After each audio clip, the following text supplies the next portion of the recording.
La región Sur-Pacífico está definida por los límites de las placas de la zona de subducción, que producen el 80% de los terremotos en todo el mundo, pero tiene más de 400 volcanes activos, ganándose el título de Anillo de Fuego del Pacífico. Más de una cuarta parte de los terremotos más significativos de todo el mundo, magnitud 8 o mayores, se han producido en el oeste de Sudamérica. Es el lugar de origen del megaterremoto de magnitud 9,5 ocurrido en Chile en 1960, siendo este el terremoto más grande jamás registrado, y con una serie de terremotos generados por procesos tectónicos de placa e intraplaca. La tectónica regional está dominada por la subducción de la placa de Nazca debajo de la placa oceánica de Sudamérica continental, que produjo tanto la fosa Perú-Chile, con una longitud de 5.900 kilómetros que se extiende desde Colombia hasta el sur de Chile, y el arco de volcanes activos paralelos a la fosa. El rango de la velocidad de convergencia es de 5,6 centímetros por año en Ecuador, hasta 6,3 centímetros por año en el norte de Chile. Ellos han sido actualizados recientemente usando observaciones de GPS. América del Sur tiene más de 800 terremotos registrados cada año. Si examinamos todos los terremotos de magnitud superior a 5 durante un periodo de 10 años, se observa un patrón de terremotos de menor a mayor profundidad, de oeste a este a través de la zona de subducción. Un corte transversal a través del centro de Chile muestra cómo los terremotos describen la geometría de la subducción clásica. A 70 kilómetros de profundidad, los terremotos se concentran a lo largo del límite de placas, pero también se producen dentro de las dos placas cerca del límite. A menos de 70 kilómetros, los terremotos ocurren solo dentro de las placas que se subduce relativamente fría y por tanto frágil. Volcanes andinos se encuentran por encima del punto en el que la parte superior de la placa de Nazca se subduce a unos 150 kilómetros de profundidad, a 30 kilómetros de la fosa. El derretimiento de las rocas del manto por encima de la placa que se subduce, no la fusión de la misma, genera el magma que alimenta estos volcanes. En Ecuador y el sur de Chile, el patrón de los terremotos es similar, con la placa oceánica sumergiéndose con un ángulo de unos 30 grados y volcanes ubicados de 300 a 400 kilómetros de la fosa.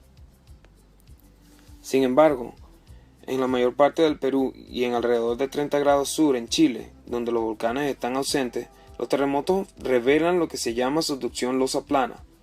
En estos segmentos la placa oceánica se sumerge a 100 kilómetros de profundidad, acomodándose en la parte inferior de la placa de América del Sur por varios cientos de kilómetros antes de reanudar su descenso en el manto terrestre. No hay volcanes activos por encima de la subducción de losa plana. Regiones de losa plana ocurren donde inusualmente gruesa y por lo tanto boyante corteza oceánica limita la placa de Nazca, así como las cordilleras de Nazca y Juan Fernández. Desde 1906 han ocurrido 16 grandes terremotos, de magnitud 8 o mayores, en el límite de megaempuje, entre la placa de Nazca y de Sudamérica. Parches amarillos indican el área de ruptura en cada gran terremoto. Los espacios entre las rupturas, llamadas brechas sísmicas, son particularmente vulnerables a los terremotos futuros, porque la energía potencial se sigue acumulando entre las placas bloqueadas. En la región norte de Chile fue designada la brecha sísmica de Iquique, ya que no había tenido un terremoto desde 1877. El 1 de abril del 2014, un terremoto de magnitud 8,2 confirmó el pronóstico, liberando energía en una porción de la brecha. Además de la mencionada brecha, la brecha sísmica de Ecuador-Perú también es visible.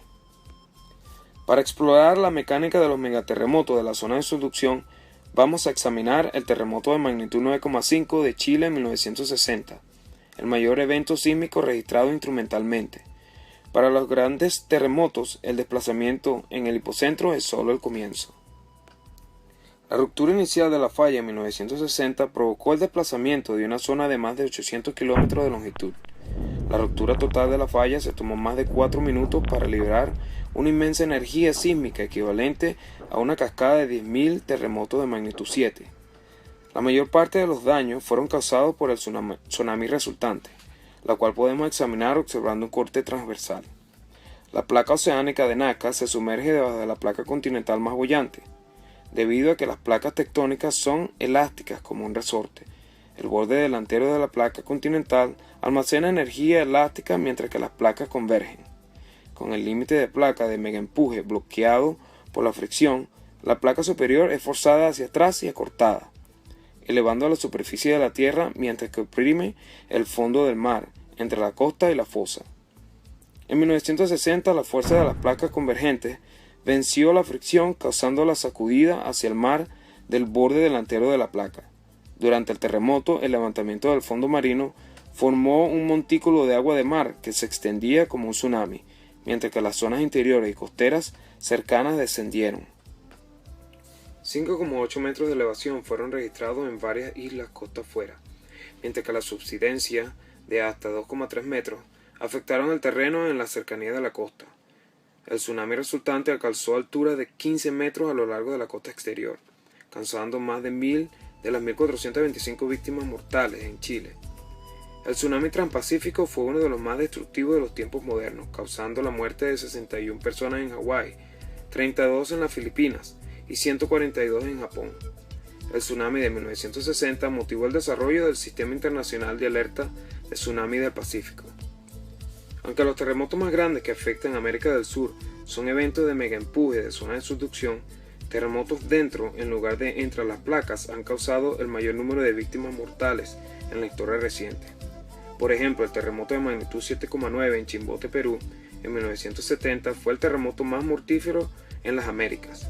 El movimiento de falla que produjo este terremoto ocurrió dentro de la parte frágil superior de la placa de Nazca que se subduce. Aunque el terremoto de magnitud 9,5 de Chile liberó más de 300 veces más energía, la ubicación del terremoto de Perú, 54 kilómetros de profundidad por debajo de la ciudad portuaria de Chimbote, y un deslizamiento de tierra masiva inducida por el terremoto causó grandes pérdidas de vida.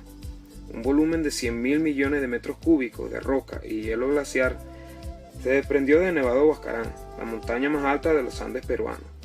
La avalancha de escombros resultante se precipitó por un valle glaciar a velocidades de hasta 300 km por hora, sepultando ciudades en roca, hielo y barro hasta 30 metros de profundidad. El número de muertos se estima en 70.000. En 1944, el terremoto más mortífero en la historia argentina destruyó gran parte de San Juan, produciendo la muerte de 800.000 personas bajo los edificios colapsados. Como las interacciones de placa Nazca América del Sur producen este terremoto de magnitud 7 en la corteza sudamericana, cerca de 400 kilómetros al este de la fosa, la región de las Sierras Pampeanas, ubicada al noroeste de Argentina, se encuentra dentro de un segmento losa plana de la zona de subducción de Nazca y América del Sur. La sección transversal a través de esta región muestra terremotos en dos intervalos de profundidad, dentro de la corteza frágil tanto de la placa de América del Sur y placa de Nazca subyacente. A medida que las placas oceánicas se rozan horizontalmente a lo largo de la base de la placa continental, fuerzas de compresión se acumulan en la corteza continental. Estas fuerzas eventualmente rompen la corteza continental en bloques separados por fallas inversas. El terremoto de magnitud 7 ocurrido en una de estas fallas inversas, produciendo rupturas desde 20 kilómetros de profundidad hasta la superficie cerca de San Juan, han demostrado que intensos movimientos telúricos provenientes de un terremoto de magnitud 7 en las cercanías puede ser más destructivo que un terremoto mayor a mayor distancia.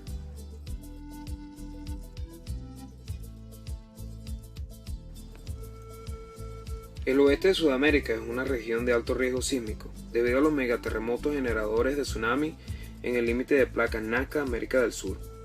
Los grandes terremotos en la placa de subducción por debajo de las ciudades costeras pobladas y grandes terremotos en fallas dentro de la corteza continental. La educación referente a terremotos y tsunamis en conjunto con la construcción de edificios e infraestructuras resistentes a los terremotos han demostrado ser de vital importancia en esta región sísmicamente activa.